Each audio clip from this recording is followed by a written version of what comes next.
तो स्वागत है आपका दोस्तों आपके चैनल मज़ेदार मैथ्स में। और आज हम देखने जा रहे हैं क्या चैप्टर 5 एपी एक्सरसाइज 5.1 का फुल एक्सप्लेनेशन। पहले हम इसकी फील ले चुके हैं, नहीं लिया आपने तो वो आपकी गलती यार, मैं क्या करूँ उसमें। हम चाहे तो आई बटन दबा के देख लेना। हमने मतलब उसमें एपी का इंट्रोडक्शन देख लिया था कि एपी आता कैसे है और इसके जैसे कौन से बंदे हैं उनके बारे में समझा था। ठीक, अब जो आज हम देखेंगे एक्सप्लेनेशन देखेंगे, यानी कि मैं आपको बताऊंगा कि इनमें जो क्वेश्चंस हैं उनको कैसे करना है। ठीक, और उसके कुछ कुछ पार्ट्स मैं कराता चलूँगा और थोड़े बहुत आपके हाउ दे दूँगा होमवर्क। ठीक, और ताकि कि आपको पूरा का पूरा एक साथ समझ में आ जाए। ठीक, तो हम पहले क्वेश्चन से नहीं, पहले हम इसके बेसिक से स्टार्ट करेंगे। थोड़ा सा मैं दे दूँगा इंट्रोडक्शन, हिंट विंट, बाकी आपको थोड़ा और फील चाहिए तो आपको देख लेना चाहिए। मैं आपको पूरी फील दे दूँगा, मतलब अभी भी समझा दूँगा कि एपी क्या होता है बस। ठीक, तो चलो वहीं से शुरू करते हैं। देखो, एपी कुछ नहीं है, बहुत बड़ी बात नहीं है, बहुत बड़ा तीर नहीं है। एपी है सिर्फ कि हम नंबर्स को कैसे अरेंज करते हैं। ये क्या बोला मैं, अरे कुछ नहीं, देखो ना, जैसे देखो ऐसा है 100, 70, 40, 10, ऐसी गाड़ी चलती जा रही है चलती जा रही है। अब ध्यान से गौर से देखोगे इसमें तो क्या हो रहा है, बार बार हर एक नंबर में 30 माइनस होता जा रहा है। यहाँ से यहाँ आए तो 30 माइनस हो गया, यहाँ से यहाँ आए तो 30 माइनस हो गया, 70 में फिर यहाँ से यहाँ आए तो 30 माइनस हो गया, तो यानी -30 आ रहा है। ठीक, अपना क्या है, अब अगला दिखाता हूँ एग्जाम्पल। जैसे देखो 3 3 3 3, अब बोलेंगे यार पागल बना रहा है क्या, जे का कर रहा है 3 3 3 3 3 हैं, इसमें तो कुछ माइनस भी नहीं हो रहा ना कुछ जुड़ रहा है। अब मैं कहूँगा ध्यान से तो देखो, माइनस भी हो रहा है और जुड़ भी रहा है। कौन? जीरो। हाँ जीरो, अरे जीरो तो जुड़ ही रहा है। 3 फिर 3 ही, फिर 3 ही 3 ही, जीरो जोड़ेगा तभी तो ऐसा होएगा। अब देखो -3, अगला दिखा रहा हूँ, -3, -2, -1, 0। यहाँ पे देखो क्या हो रहा है, ध्यान से देखो क्या हो रहा है, यहाँ पे +1 जुड़ रहा है बार बार। हाँ 1 जुड़ रहा है बार बार, कि -3 में 1 जोड़ेगा तब जाके -2 आएगा। समझे मेरी बात को? तो इसको क्या बोलते हैं पता है, इसको बोलते हैं डी। इसके भाषा में बोलूँ तो इसको बोलते हैं कॉमन डिफरेंस। कॉमन डिफरेंस इसको बोलते हैं कॉमन डिफरेंस, और इसको बोलते हैं टर्म। मतलब इन सबको टर्म बोलते हैं। इसको क्या बोलेंगे, ये पहले नंबर पे आया तो इसको फर्स्ट टर्म। अब इनको रिप्रेजेंट करने का तरीका होता है, जैसे इसको रिप्रेजेंट करने का तरीका है A1, समझे। और ये दूसरे नंबर पे आया तो इसको क्या बोलेंगे, A2। ये तीसरे नंबर पे आया तो A3। और ये भी क्या था अपना D, ये भी क्या है D का मतलब कॉमन डिफरेंस, ऐसा डिफरेंस। ठीक है, इसको कैसे करके निकाला जा सकता है, पिछले वाले को अगले से माइनस करके। जैसे यहाँ पे कॉमन डिफरेंस 1 है, कैसे निकाल सकते हैं, A2 - A1। या हम ये भी कर सकते हैं A3 - A2, मतलब पहले वाले में से उसको घटा दो, ये क्या है D के बराबर है सारे के सारे। आगे वाले में से पीछे वाले को घटा दो, जैसे कि इसमें से घटा के देखो -2 +3, क्योंकि -2 -3। ठीक, तो इसका आंसर कितना आएगा, 1। ठीक, ऐसे ही हो रहा है सब में, इसमें भी करके देखना आप। तो डी को निकालने का ये तरीका होता है, लेकिन कभी कभार ना ऐसे ही सोचना आसान पड़ता है। जैसे पहले हमने सोचा था ना कि एक एक जुड़ रहा है, तो डी का असली मतलब वो है क्या जुड़ रहा है या क्या घट रहा है, और यही एपी को बनाता है, समझे। कुछ नहीं है बड़ी बात। ए के नीचे 1 है, ध्यान दो एकदम दिमाग से, ए के नीचे 1 है और ए के ऊपर 1 नहीं है। और ज़रूरी नहीं है A1 ही बोला जाए, इसको T1 भी बोल सकते हैं। NCERT A1 ही बुलाते हैं, T1 भी बोल सकते हैं और X1 भी बोल सकते हैं, या अपने नाम के नीचे 1 लगा लो, वो भी बोल सकते हैं। टेंशन नहीं है किसी बात की। ठीक, अब इसका जनरल रिप्रेजेंटेशन देखो। जनरल की मैंने पहले ही बात कर दी, जनरल मतलब ऐसा बंदा जो सबको रिप्रेजेंट कर डाले। ठीक, अब देखो A1 को क्या बोल सकते हैं हम, A1 क्या है, अगर A1 को मैंने A मान लिया, कोई ऐसा एपी है जिसका फर्स्ट टर्म A है, ठीक, तो मैं A2 को कैसे लिख सकता हूँ, A2 के A1 के टर्म्स में, मतलब A के टर्म्स में मैं लिख सकता हूँ A, फिर क्या लिख सकता हूँ बताओ, A प्लस D। ऐसा ही तो हो रहा है, देखो ना किधर गया ये, बार बार 1 ही तो जुड़ा था, -3 में +1, तभी तो जाके अगला टर्म आया था, है कि नहीं। अब देखो अगला बताओ, A3 इक्वल टू, बताओ अब क्या लिखूँ, A plus D plus T, यानी कि कैसे, देखो ना, जो अगला वाला टर्म था A +1, फिर उसमें भी +1 करोगे तब जाके -1 पे आओगे ना। दिख रहा है कि नहीं दिख रहा, दिख रहा होगा। हर बार एक एक जुड़ता जा रहा है, ऐसे कह लो कि सेकंड टर्म में भी एक जोड़ दोगे तब जाके यहाँ पहुँचोगे ना। तो A + 2D, समझे मेरी बात को। ऐसा करना क्यों ज़रूरी हो रहा है, क्योंकि सिर्फ कॉमन डिफरेंस दे दे हमको और पहला टर्म बता दे तो हम पूरी की पूरी AP बता देंगे उसको, ऐसे ही करके। और इस पर अब ध्यान दे, अब इस पर और इस पर ध्यान दो। देखो 3 है तो यहाँ 2 है, समझे, तो यहाँ पे 4 होगा तो क्या होगा, A प्लस, सही बोलो बोलो बोलो बोलो बोलो, 3D, सही बोला, सही बोला बिल्कुल। और AN अगर होगा तो यहाँ क्या होगा बताओ, A प्लस, बताओ बताओ, N कुछ नहीं, N कोई नंबर होगा ना, तो बताओ ना। हाँ, N में से A घटा के इंटू D। अरे वाह, इसी को लोग फॉर्मूला बना के रटा देते हैं, रट लेना इसे भी। ये क्या है, general term of any AP, किसी भी AP के लिए वैलिड है, जिसका फर्स्ट टर्म क्या होना चाहिए, A होना चाहिए। ये क्या होना चाहिए, फर्स्ट टर्म, और ये क्या होना चाहिए, ये होना चाहिए आपका कॉमन डिफरेंस, CD लिख देता हूँ, कॉमन डिफरेंस। ठीक, तो आपको क्या मिल जाएगी, पूरी की पूरी AP मिल जाएगी। देख लो, कोई बात नहीं, इसको कॉमन फर्स्ट टर्म बोलेंगे, इसको कॉमन डिफरेंस बोलेंगे, बस इतना चाहिए और आपको पूरी की पूरी AP मिल जाएगी। N क्या है, N है वैल्यूज़, पोजीशन।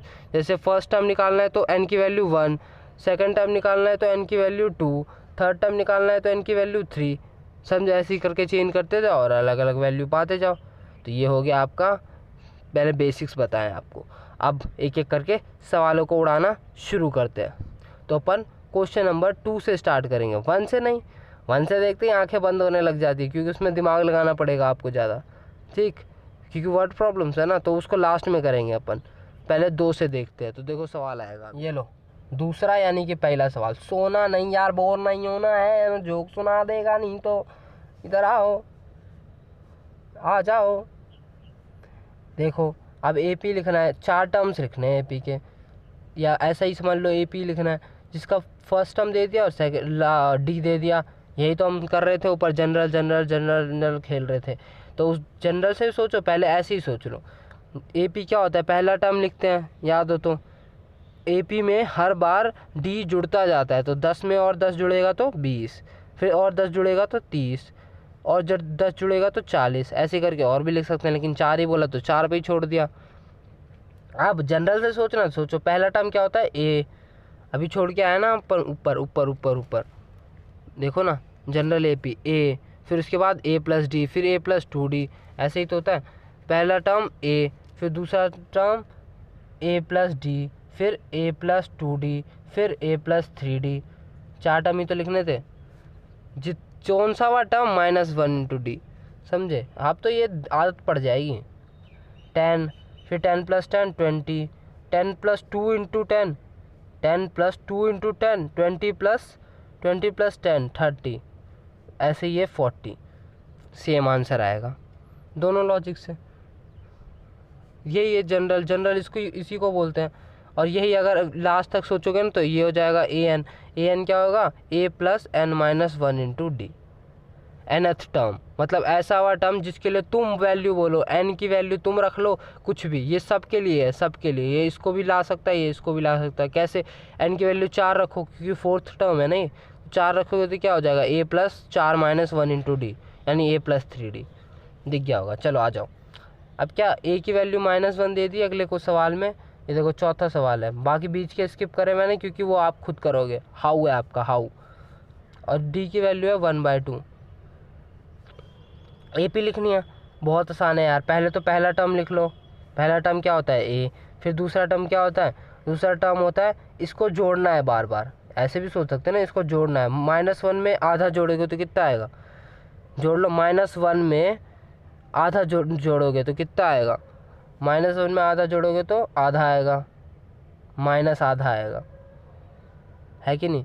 फिर उसमें आधा और जोड़ोगे तो क्या आएगा, आधा और जोड़ोगे तो क्या आएगा, आधा और जोड़ा तो आपने इसमें आधा जोड़ा तो 0, फिर उसमें आधा जोड़ा तो इसमें आधा 2, 1/2। बस ऐसी गाड़ी चलती रहेगी जहाँ तक चलाना चाहो आप, समझे कि नहीं। 4 ही तो है, यही तो करा यार, पहला टर्म फिर उसमें ये जोड़ा, ऐसे भी कर लो ना 2 × D करके, कोई दिक्कत नहीं है, सेम आंसर आएगा।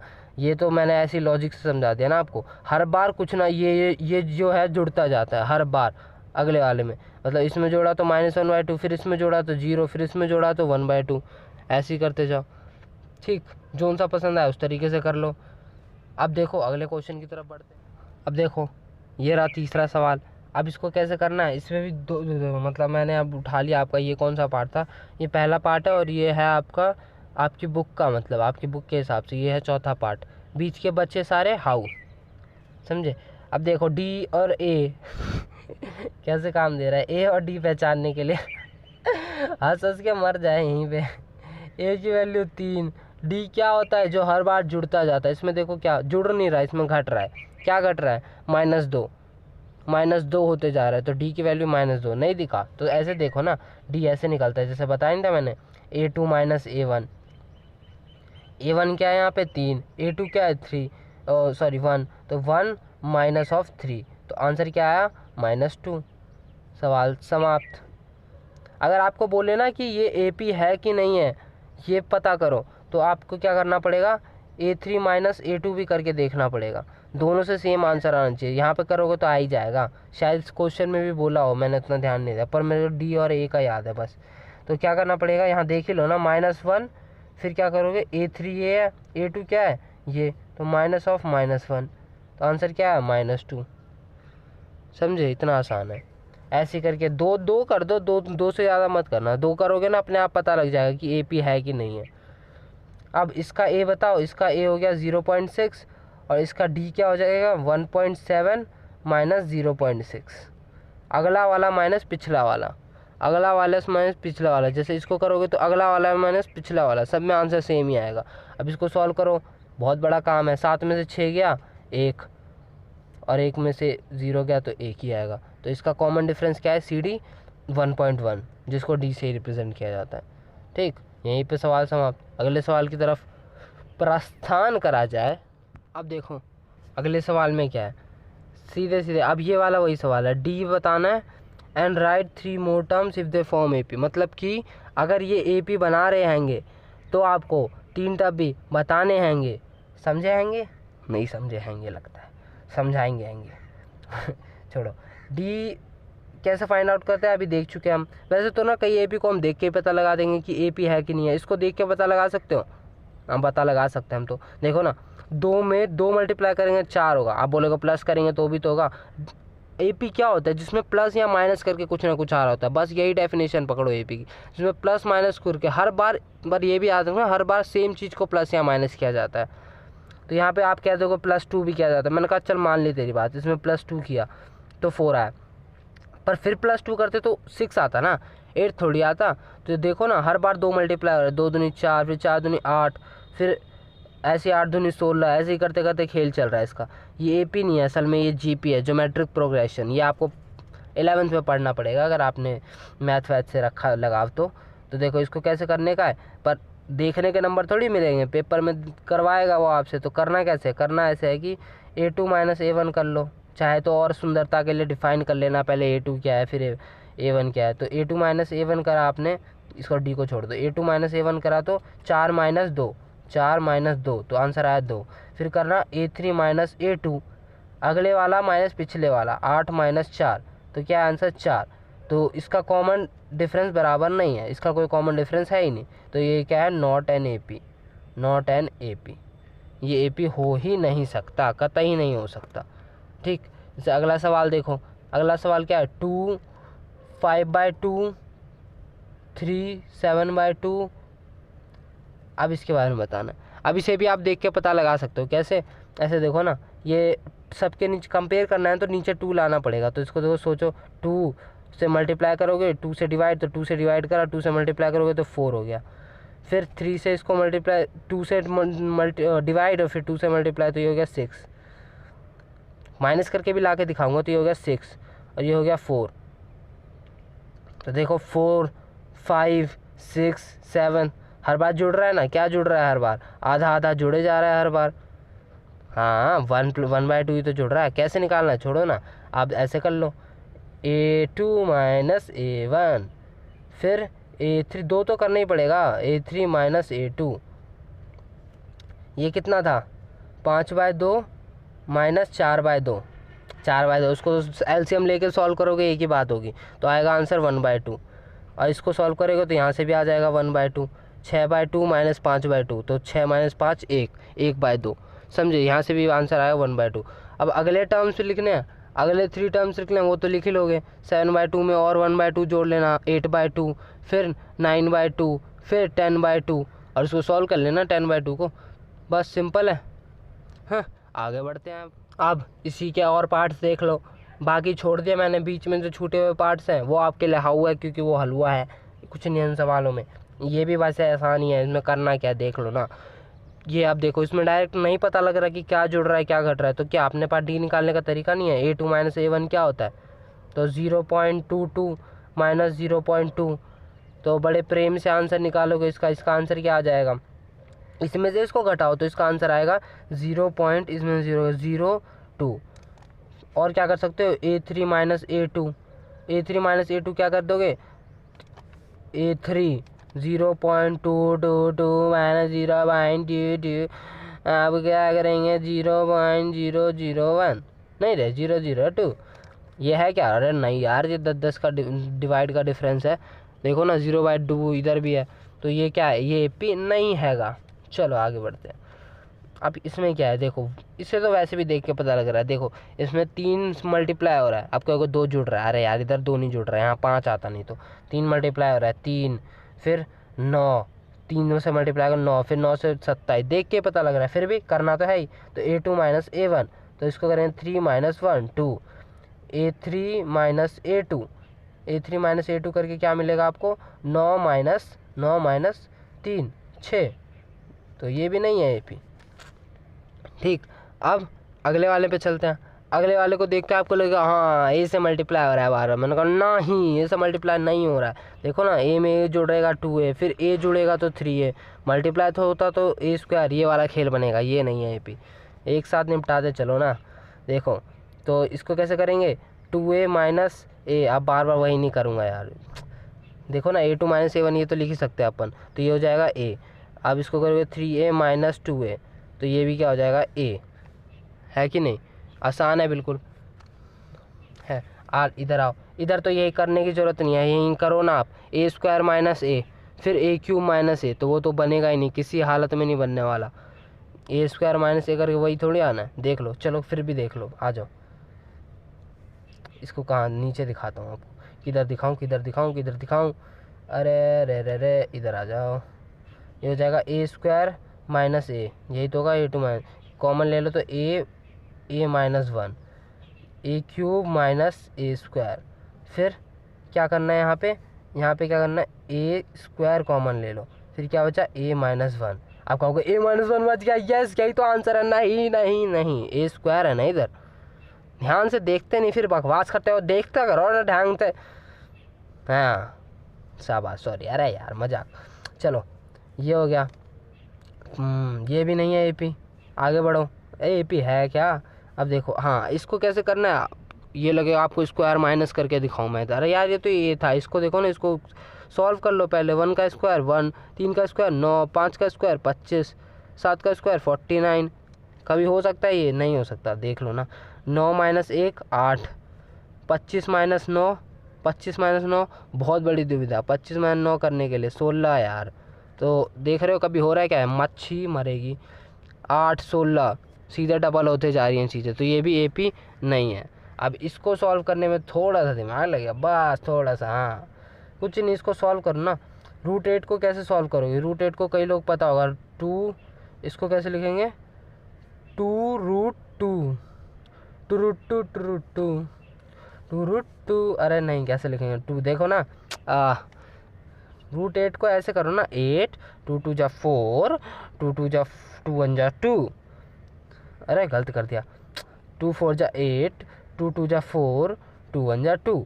तो रूट 8 को कैसे लिखेंगे? रूट 8 को लिखेंगे हम 2 × 2 × 2। फिर रूट से बाहर निकालने के लिए कॉमन में आता है, तो बाहर क्या आ गया? 2 और अंदर क्या बचा? 2। ये देखा हो ना, 2 बार बाहर आएंगे, स्क्वायर बाहर आता है, स्क्वायर कट जाएगा और ये रह जाएगा अंदर, तो ये होगा 2√2।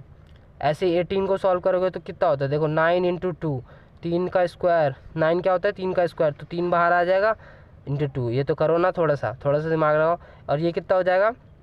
16 दूनी 32। 16 क्या होता है? 4 का स्क्वायर, 4√2। समझे? आप देखो ये एपी है कि नहीं है यार? एपी है।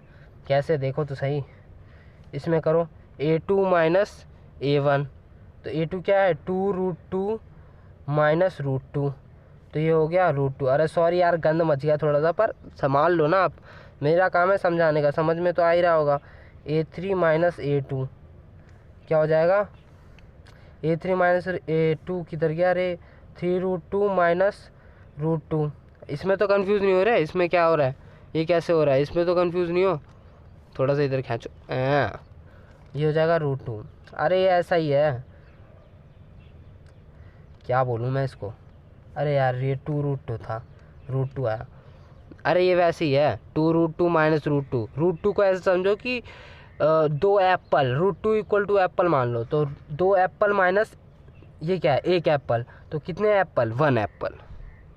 समझ में गया? अल्ले चलो आगे बढ़ते। अब मैं दिखाता हूँ सीबीएसई का सवाल। ये चिरकुट नहीं उछालता सीबीएसई, थोड़ा सा अच्छा सा सवाल पूछ लेता और बच्चा ढेर।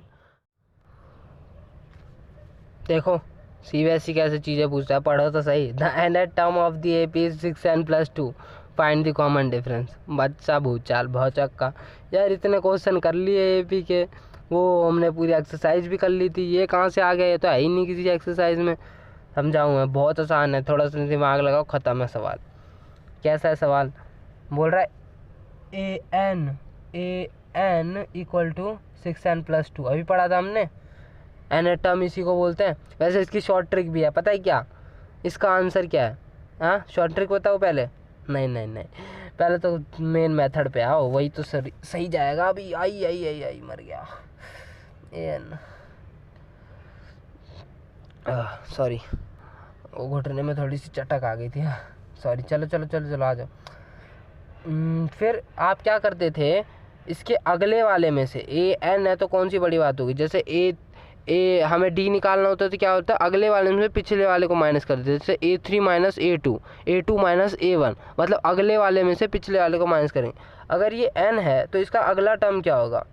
2 मेथड से करा सकता हूँ मैं इसको। जैसे यहाँ पे तो मैं वो बता दूँ आपको कि a1 निकाल लो पहले, फिर क्या करो? ये हो जाएगा 6 + 6 1 जा 6, n की जगह पे 1 रखा ना, 6 1 जा 6 + 2, तो ये हो गया 8। फिर बोलूँगा a2 निकाल लो। a2 कैसे निकालेंगे? ये मेथड 1 दिखा रहा हूँ, मेथड 3 दिखाऊंगा आपको, 3 एक शॉर्ट ट्रिक। तो ये क्या करोगे आप? बोलेगा बहुत बढ़िया यार, 6 2 जा 12 + 2 14, दिखा दो यार, 6 दूनी 12 + 2 तो 14। अब क्या करोगे? a2 - a1 कर लो, तो क्या हो जाएगा? 14 - 8, यही तो करोगे। a2 - a1, 14 - 8 करोगे तो कितना आएगा आंसर आपका? 6। करके देख लो, आराम से करो, कोई जल्दी नहीं है, बहुत बड़ा कैलकुलेशन है, आप तो आराम से करो। मेथड 2 लेके आऊँ, मेथड 2 यानी कि जनरल को जनरल में ही खेल जाओ ना। अब a1 a2 निकालने से चाहे क्या करो आप? an + 1 निकालो। अब ये कौन सी नई बात कर दी भाई तूने? n + 1, यहाँ देखो n + 1 ही तो निकालता, 1 निकाला उसके बाद 2 निकाला, तो ऐसे ही n निकाला तो n + 1 निकाल रहे हैं हम। n + 1 यानी कि इसके अगला वाला टर्म, तो n की जगह n + 1 रख दो, समझे? हैं, तो ये हो गया 6n + 6, मल्टीप्लाई होगा ना दोनों के साथ, 6n + 6 और ये फिर 2, तो ये हो गया 8, तो ये हो गया an + 1।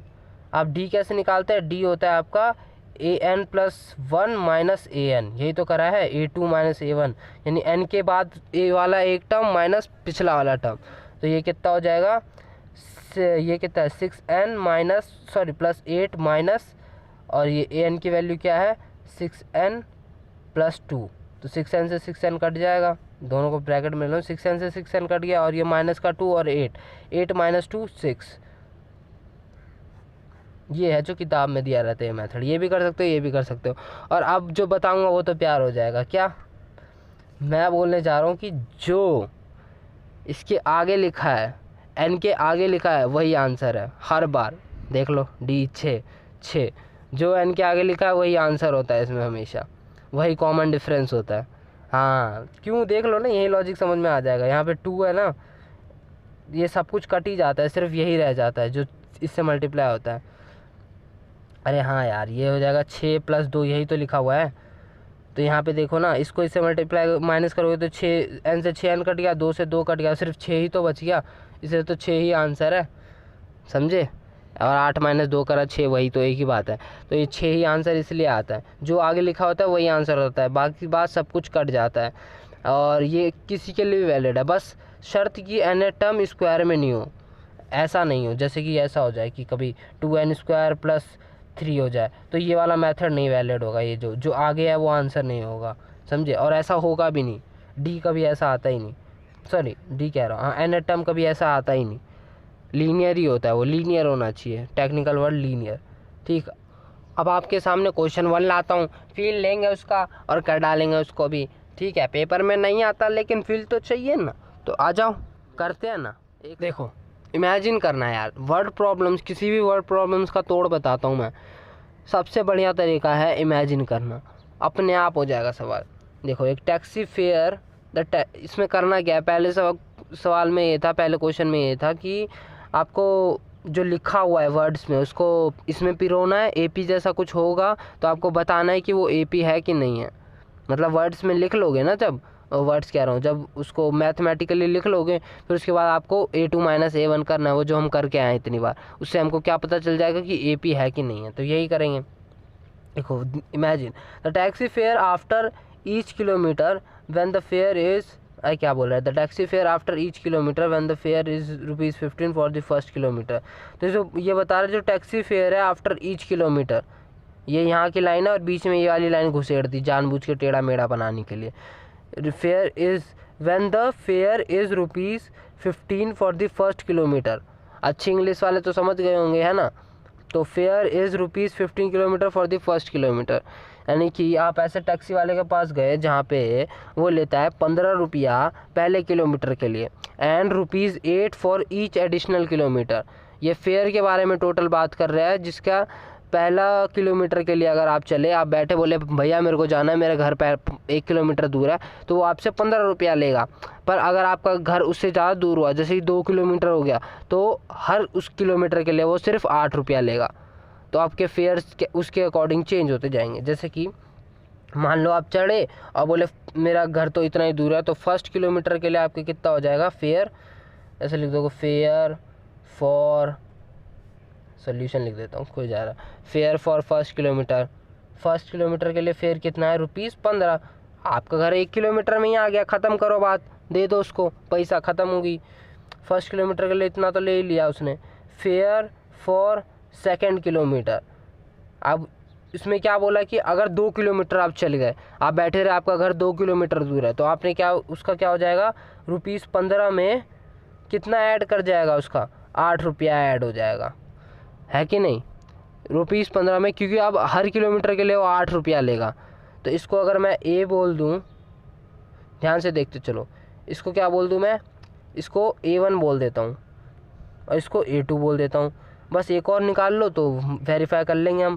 Fair for third kilometre A3 बोल देता हूँ। इसको क्या हो जाएगा, ₹, अब क्या इसमें 8 और जुड़ जाएगा, या ऐसे सोच लो, 15 पहले किलोमीटर के लिए ₹15, फिर दूसरे किलोमीटर के लिए ₹8, फिर ₹8। तो ऐसे कर लो 15 + 8, या ऐसे सोच लो इसमें ही 8 जुड़ गया। देखो ना, हर बार एक ही चीज़ जुड़ रही है ना अगले वाले में, तो ये तो AP है, वैसे ही देख के पता लग गया। तो ₹, इसको जोड़ के लिखना है तो लिख लो, इसका ₹, कितना हो जाएगा, 15 + 8 होता है 23, 23 + 8 होता है अपना 31। तो देखो अब A2 माइनस A1 कर लो, 23 माइनस 15, 23 माइनस 15 करने पे कितना मिल जाएगा आपको? आपको मिल गया 8। अब A3 माइनस A2 कर लो, A3 माइनस A2 कर लिया तो क्या हो जाएगा? 31 माइनस 23, आंसर 8। तो यहाँ पे क्या आ रहा है? बार बार मतलब ये सब कुछ सेम आया, कॉमन डिफरेंस सेम आया, तो इसका मतलब ये AP है। काम ख़त्म। यही तो पूछा था उसने, AP है कि नहीं है। इतना सिंपल सा सवाल होता है, का पता नहीं इसका क्या बना के रखते हैं। अब दूसरा पार्ट देखते हैं हम, आ जाओ। ये भी बड़ा आसान सवाल है, बहुत आसान है। अरे यार, इसमें इमेजिन कराऊंगा मैं, देखना आप, मैं हूँ ना, इमेजिन करेंगे। The amount of air present in a cylinder when देख, इन अ सिलेंडर में कुछ अमाउंट ऑफ एयर प्रेजेंट है, when a vacuum of pump removes 1/4 of the air. मतलब देखो, इमेजिन करो, ये हैगा आपका सिलेंडर। अरे यार, इसको सिलेंडर मान लो, ये देखो यूँ ये आपका ऑक्सीजन सिलेंडर है, ठीक है, पूरा का पूरा। जूम हटाता हूँ, ये देखो, ये आपका ऑक्सीजन सिलेंडर है। The air present in a cylinder, the amount of air present in a cylinder, किसकी बात हो रही है? अरे यार, क्या क्या आ गया उधर से। The amount of air present in a cylinder when a vacuum of pump remove 1/4 of the air remaining in the cylinder. मतलब कि इसमें से अगर देखो, मान लो पूरा का पूरा सिलेंडर भरा हुआ है, इसमें हवा से भरा हुआ है पूरा का पूरा सिलेंडर, तो हम 1/4 इसका रिमूव कर दे रहे हैं। इसका 1/4 कितना होगा? इसके 4 टुकड़े कर लो बराबर के, लगभग इतना हो जाएगा। तो 1/4 of air her bar remove कर ली जाती है। तो मान लो इसमें पूरे में x हवा भरी हुई है। The amount of air present in, let amount, यहाँ से लिख लेते हैं, चलो, let amount of air present equal to x हवा भरी हुई है। हर बार क्या हो रहा है? आप देखो, इसी को हम A1 बोल देंगे। अब देखो, अमाउंट ऑफ एयर पहले फर्स्ट सेक्शन के बाद, जब वैक्यूम, फर्स्ट वैक्यूम के बाद क्या आएगा? Amount of air after first removal लिख लो, रिमूवल, जिसको A2 बोल दो। इसमें क्या हो रहा है?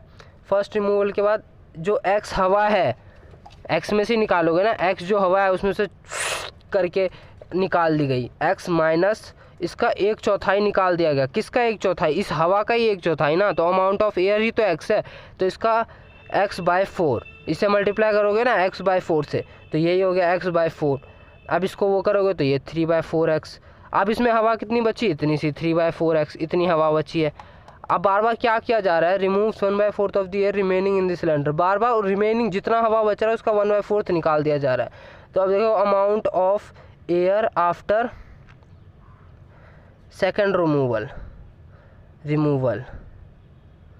A3, इसमें क्या हो जाएगा?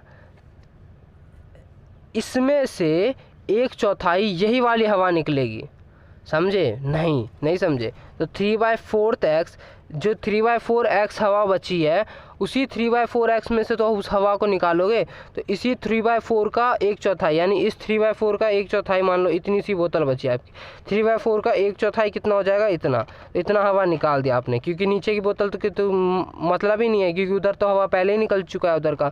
तो इसका 3/4, तो हम क्या कर रहे हैं? 1/4 हवा निकाल रहे हैं, किसका? जो ये हवा बची है, तो असल में तो इतनी हवा बची है ना, तो इसका ही तो निकाल रहे हो आप। तो इसको सॉल्व करोगे तो देखो, 3/4x कॉमन आ गया, 3/4x, और यहाँ क्या बचा? 1 माइनस 1/4। तो ये तो देखो वैसे ही मल्टीप्लाई होके आ रहा है, ये तो आंसर हो ही नहीं सकता। 3/4x इंटू ये हो जाएगा 3/4, आंसर निकालते 9/16x। ठीक, अब थोड़ा सा देखना शुरू करो, देखो फील हो गई होगी बात। ये हुआ। अब क्या हो गया? ये हो जाएगा 9/16। ऐसे ही आप जैसे जैसे करते जाओगे, इसका अब 1/4 निकलेगा, है कि नहीं? पर अपना तो 3 आ गया, तो 3 से ही काम बना लेंगे। आप देखो, A2 माइनस A1 करो, तो A2 माइनस A1 कितना है? 3/4x, ये देखो ना, 3/4x माइनस x, तो कितना आ जाएगा? ये हो जाएगा 4 माइनस 3, तो ये हो जाएगा माइनस 1/2x, 1/2 नहीं, 1/4x। फिर A3 माइनस A2 कर लो। A3 माइनस A2 कैसे करते हैं भाई, A 9/16x माइनस 3/4x, इसको माइनस करोगे तो आपको क्या मिलेगा, -3/16x, है कि नहीं। बस इतना आसान है। तो यानी कि देखो ये और ये सेम है ही नहीं, तो ये कभी भी सेम नहीं हो सकता, समझे, ये कभी भी सेम नहीं हो सकता, ये AP हो ही नहीं सकता, तो ये भी AP नहीं है। अब आगे बढ़ते हैं अगले सवाल की तरफ। तो आ गया मैं पार्ट 4 लेके, करो इसको, दिमाग लगाओ। पार्ट 3 छोड़ दिया, क्यों, सेम है वो है, पहले की तरह ही है बिल्कुल, गड्ढा खोदने का है पर गड्ढा में वही है सेम, सी वो तो आप हाउ है आपका, ठीक। सीधे सोल्यूशन पे आते हैं, समझते हैं इसको क्या है। The amount of money in account every year, अब एवरी ईयर मनी मांग रहा है भाई, वैन ₹10,000 इज डिपॉजिटेड एट, आप देखो यहीं पे थोड़ा सा खेला है, बस आपको कंपाउंड इंटरेस्ट का फॉर्मूला याद नहीं होगा, याद है तो बहुत अच्छी बात है, मैं बता देता हूँ, नहीं तो कंपाउंड इंटरेस्ट का फॉर्मूला होता है अमाउंट इनटू में 1 + R/100, R होता है रेट ऑफ इंटरेस्ट, ठीक। तो R/100 की पावर टी भी होता है, टी होता है टाइम, बस इसी में खेल बन जाएगा, अब कुछ नहीं है। सॉरी CI का फॉर्मूला क्या बता रहा हूँ मैं, A/P हो जाएगा, P प्रिंसिपल मतलब जितना डाला आपने, डिपॉजिट किया, ये अमाउंट होता है, तो अमाउंट ही तो निकालना है ना, वही तो गलती कर रहा था मैं। अब देखो the amount of money in the account every year की बात कर रहा है, व्हेन इतना is deposited at CI at 8% per annum, यानी कि अब अमाउंट होगा जो A1 बोलते तो मैं इसको, यानी कि फर्स्ट ईयर में जो अमाउंट आया, यानी कि 10,000 जो हमारा डिपॉजिट बचा, उस पर अब आएगा 1 में, R की वैल्यू क्या है, R की वैल्यू 8/100, और टाइम क्या है, फर्स्ट ईयर, पहले साल में हमें इतना मिलेगा, ठीक। अब दूसरे साल में कितना मिलेगा, दूसरे साल में ये जो हमारा बच्चा, ये अब हमारा वो अमाउंट हो जाएगा ना, मतलब आप बैंक में सोचो ना, इतना आपने 10,000 डिपॉजिट किया, पहले साल में इतना बढ़ जाएगा, कितना बड़ा वो निकाल के दिखाता हूँ, इसको सॉल्व करोगे आप तो आपका आंसर आने वाला है, इसका आंसर आ जाएगा आपका 10800। अब देखो इसमें A1 क्या था आपका, इसमें A1 को अज्यूम करना पड़ेगा आपको, A1 को अज्यूम करेंगे 10,000, ये आपका A2 के बराबर हो जाएगा, ये तो वर्ड में भी लिख सकते हो ना, अमाउंट इन फर्स्ट ईयर, इसको A3, अमाउंट इन, ये A2 इसलिए लिख दिया, अमाउंट इन सेकेंड ईयर, एक साथ लिख दिया ना मैंने, अरे कैसे भी लिख सकता है वर्ड्स में, मतलब A2 A3 पे ध्यान रखना है अपने को। अब जो नया अमाउंट बनेगा, ये इसका अब आपको वो मिलेगा ना इंटरेस्ट, इस पर इंटरेस्ट मिलेगा ना आपको, क्योंकि यही आपका बैलेंस बन चुका है ना, अब इतना तो मतलब बढ़ोतरी हो गई है 800 की, और 800 अब यही पूरा का पूरा बैलेंस है, तो इस पर आपको बढ़ोतरी, यही आपका अमाउंट है, अब यही मतलब प्रिंसिपल है आपका, अब इतना 1 में 8/100 का स्क्वायर। अब देखो ये तो आंसर होने ही वाला नहीं है कभी भी, अब इसको सॉल्व करोगे तो आपको आ जाएगा 12,597, ठीक। अब ये देखो इतना आ गया, ये तो माइनस करके किसी हालत में नहीं आने वाला। अब देखो A2 माइनस A1 करना आप, ये है 10,000 माइनस इतना, तो कितना आएगा 800। अब A3 माइनस A2 करना, A3 क्या है, ये 12 माइनस A2, तो ये करोगे तो आपका आएगा 1797, तो ये भी AP नहीं है। सिंपल है यार, थोड़ी सी कैलकुलेशन है और कुछ नहीं, और ये फॉर्मूला, बस यहीं पे समाप्त होती हुई अपनी एक्सरसाइज 1.1। तो अब आपके जो बचे हुए सवाल है, आप भी क्या भी जाके कर डालो सारे के सारे, एक भी मत छोड़ना, ठीक। भूख जागी, खाते जाओ, पीते जाओ, नहाते जाओ, देखते जाओ, हमारे साथ बने रहो और अपना सपोर्ट देते जाओ। तब तक के लिए अगली वीडियो में मिलते हैं और देखते हैं क्या करना है। Bye bye bye.